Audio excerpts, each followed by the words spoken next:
Hello, welcome to my 3 observations on Michael Mann's 1981 classic movie Thief.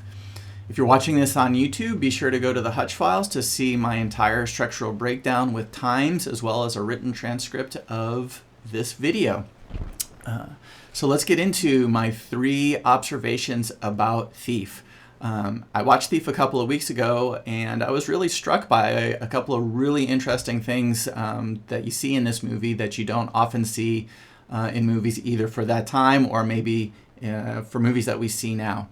So the first observation I'd like to make is the fact that this movie is structured in sequences. Now, sequences these days is nothing new. In fact, a lot of action-style movies are structured as sequences. When we do a sequence structure, and generally we have anywhere from 8 to 10 or 12 sequences in a movie rather than acts, what we're getting is a real tight cause and effect chain where we're not really worried about a lot of other subplots. We're really focusing on a main plot line. We really stick with our main characters, and so the sequences allow us to have smaller goals that we move through more rapidly. Sequence structure, at least in my experience, I don't want to say it's completely new, but it's something that's a lot more common in the last, let's say, 15 to 20 years in the 21st century than it was in the movies of the 80s and 90s. So to see a movie from 1981 structured with sequences rather than acts is really unusual. And you can go to the structure table on the Hutch files to see how all of the times break out. There are 8 sequences, so they do kind of correspond to 4 acts with 2 sequences per act. But the sequences don't always group together nicely, 2 at a time to form an act. So in the end, I do think the movie is working with sequences, and given that it was made in 1981, I think this is really kind of cool and a little unusual for movies of the time. The second really neat thing or observation I have about this movie is that it's got 3 main goal lines. Generally, our protagonist has an external goal, which provides structure for the movie. In fact, the easiest way to figure out an external goal is to simply look at when the movie ends. What is the big climax? That is generally the movie level external goal for the movie. And then, of course, these days our protagonists generally also have an internal goal, and that internal goal provides meaning. It gives emotional depth to what's happening with the character.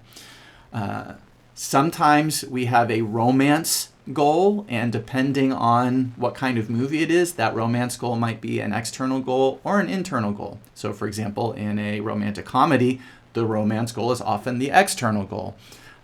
In maybe an action movie that's got a subplot of romance, the romance is often the internal goal, although that's become a lot less common. I think these days we don't see the romance internal goal subplot nearly as much as we did in the 80s and 90s.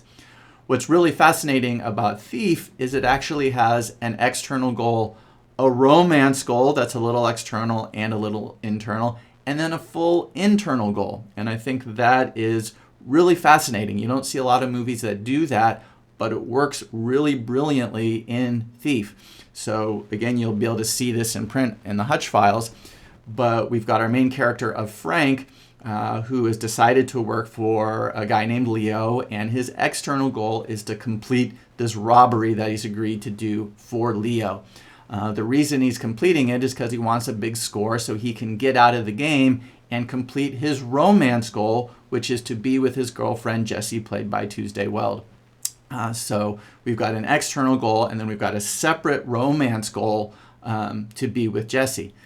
In a lot of movies, that would be it. We would just have that external, and then we'd sort of have a romance goal that was partly internal. But here we have a third goal. We have a fully developed internal goal, and that is for Frank to be his own man and live on his own terms.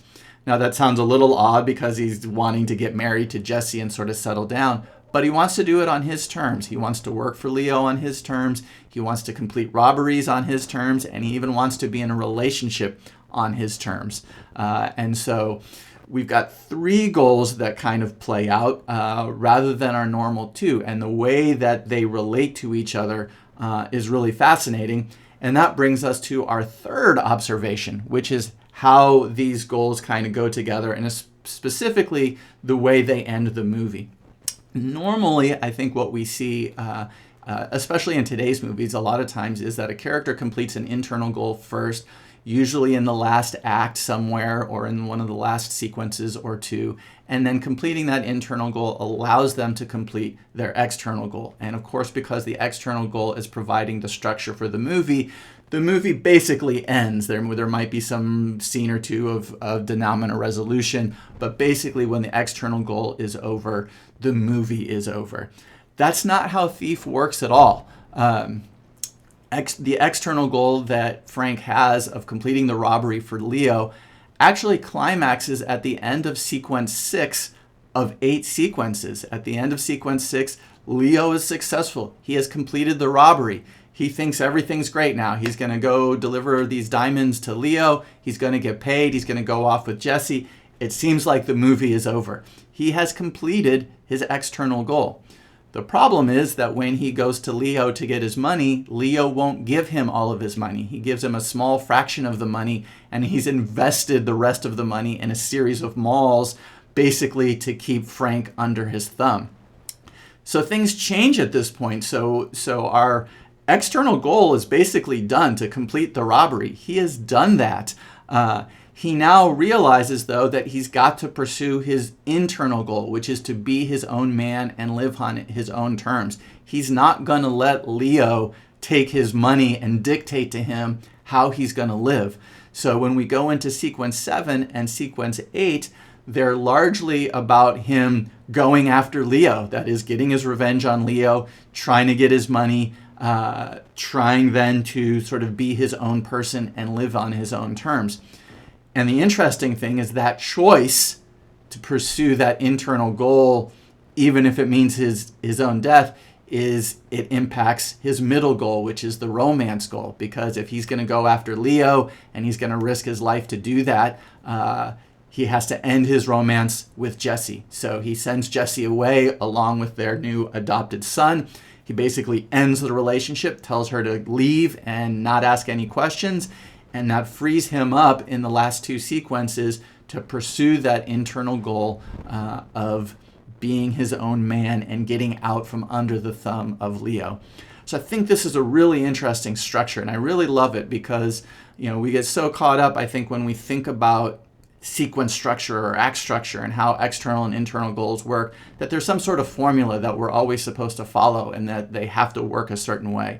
Thief is a great example of a movie where that doesn't happen, where the movie plays with things, where it works with sequences instead of acts, where it gives us 3 goal lines for the protagonist rather than 2, where it ends the external goal kind of early and then focuses on the internal in the last 2 sequences, or almost the last act of the movie to some extent. So it shows you that you can really play a lot with these structural elements. They don't need to be sort of the same template over and over again. They don't need to be formulaic. They can be played with in a lot of different ways, and I think Thief is a great example of that. It works really well, and that's part of what makes Thief the classic sort of heist movie that it is. So those are my 3 observations. So I hope you've enjoyed them and gotten something out of them. Please take a look at the Hutch Files and subscribe so you can get more of these in your email box in the future.